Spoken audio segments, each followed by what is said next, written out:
आवाज और तस्वीर की दुनिया के दोस्तों, सलामती हो आप पर। आज जो कहानी मैं आप सबसे शेयर करने जा रहा हूं, यह मुझे इंस्टाग्राम पर मौसूल हुई। यह कहानी मुझे यावर अब्बास ने भेजी है और उनका कहना है ये उनके करीबी दोस्त ने भेजी है। इसे अपने प्रोग्राम में जरूर शामिल करें। इसे पढ़कर दोस्तों मेरे दिल पर तो दस्तक हुई। अगर इसे सुनकर आपके दिल पर भी दस्तक हो तो इससे हासिल होने वाले नतीजे पर गौर व फिक्र जरूर कीजिएगा।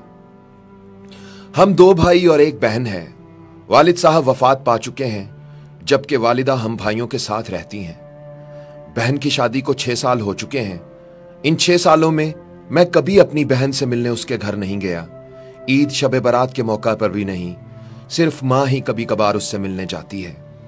मेरी बीवी एक दिन मुझे कहने लगी, आपकी बहन जब भी आती है उसके बच्चे घर का हाल बिगाड़ कर रख देते हैं, खर्चा डबल हो जाता है। और तुम्हारी मां हमसे छुपकर कभी उसको साबुन देती है, कभी कपड़े और कभी सर्फ के डब्बे और कभी तो चावल का थैला भर देती है। अपनी मां से कहो ये हमारा घर है, कोई खैरात सेंटर नहीं है। यह सब सुनकर मुझे बहुत गुस्सा आया, क्योंकि मैं मुश्किल से घर का खर्च पूरा कर रहा था और मां सब कुछ उठाकर बहन को दे देती थी। एक दिन बहन अपने बच्चों को लेकर घर आई हुई थी कि खेलते खेलते उसके बेटे ने टीवी का रिमोट तोड़ दिया। यह देखकर मुझे बहुत गुस्सा आया और मैंने मां से कहा, मां, बहन से बोलो हमारे घर सिर्फ ईद पर आया करे, और ये जो आप उसे साबुन, सर्फ और चावल का थैला भर कर देती हैं, बस बहुत हो गया। अब यह सिलसिला बंद कर दें। यह सब सुनकर मेरी मां चुप रही, लेकिन मेरी बहन ने मेरी ये सारी बातें सुन ली, लेकिन उसने ऐसे जाहिर किया जैसे उसने कुछ नहीं सुना। शाम का वक्त होने वाला था। उसने अपने बच्चों को तैयार किया और मुझे कहने लगी, भाई मुझे बस स्टॉप तक छोड़ आए। मैंने झूठे मुंह कहा, रह लेती कुछ दिन, लेकिन वो मुस्कुराते हुए बोली, नहीं भाई, बच्चों की छुट्टियां खत्म होने वाली हैं, अब मुझे वापस जाना चाहिए। फिर जब हम दोनों भाइयों में जमीन का बंटवारा हो रहा था तो मैंने साफ इनकार कर दिया कि मैं अपनी जमीन से बहन को हिस्सा नहीं दूंगा। बहन सामने बैठी थी लेकिन वो खामोश रही। मेरी मां ने कहा, बेटी का भी हक बनता है, लेकिन मैंने गाली देकर कहा, कुछ भी हो जाए मैं बहन को हिस्सा नहीं दूंगा। यह सब देखकर मेरी बीवी भी मेरी बहन को बुरा भला कहने लगी, मगर वो बेचारी खामोश रही।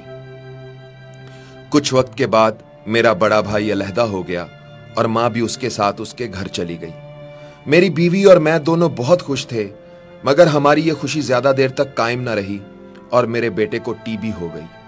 मेरे पास जो कुछ था मैंने उसके इलाज पर लगा दिया। 1 लाख का कर्ज भी सर पर चढ़ गया। भूख सर पर थी।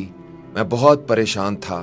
कमरे में अकेला बैठा था, शायद अपने हालात पर रो रहा था कि उसी वक्त मेरी बहन घर आ गई।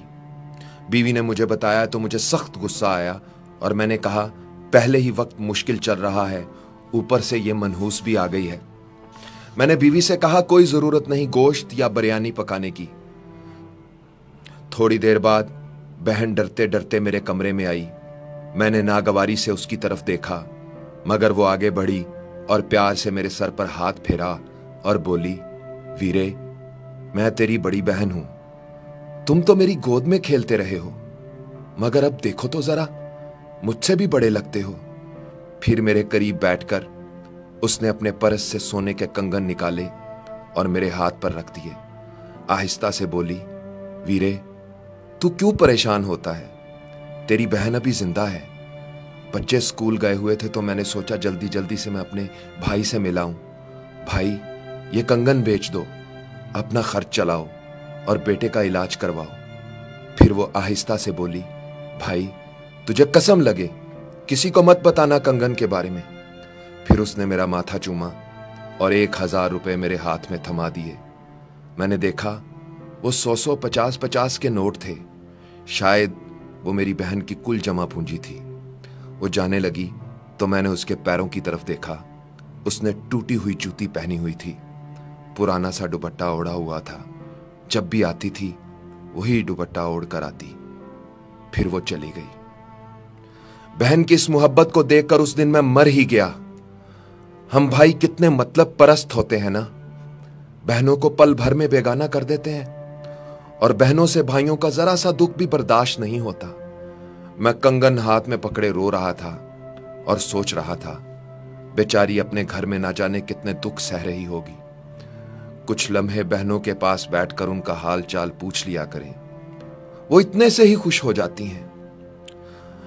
यह अब मेरा जाती तजुर्बा है कि जब भी हालात खराब हों बहनों को दावत पर बुला लिया करें, फिर देखें उनकी वजह से कैसे रिज्क मिलता है। अफसोस हम समझते हैं कि उनके आने से अखराजात बढ़ जाते हैं, या माँ अगर उनको कुछ दे देती है तो हम समझते हैं इससे हमारे घर में कुछ कमी हो जाती है, मगर ऐसा नहीं है।